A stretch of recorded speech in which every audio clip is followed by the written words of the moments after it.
What we're going to show you today is how to do an exit pop-up, a image exit pop-up, or change your exit pop-up.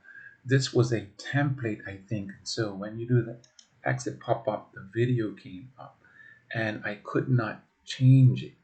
So if I was to go over here to add anything, it doesn't add it correctly.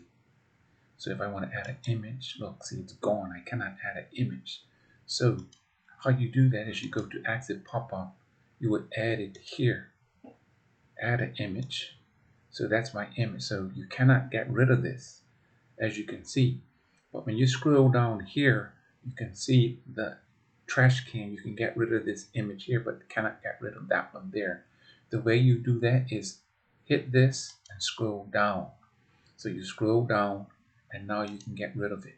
You can now add your image here. Go over to the right hand side, add your image. That's my image there.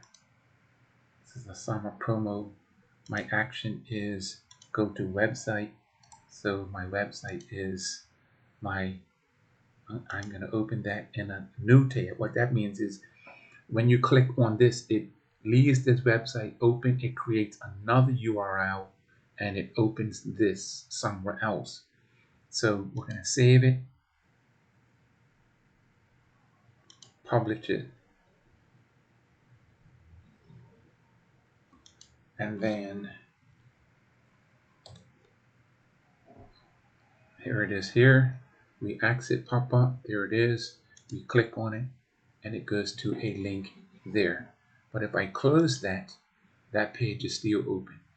I hope this has helped you. This has been nothing more than frustrating to me, and I hope that this will save you a lot of time and a lot of aggravation.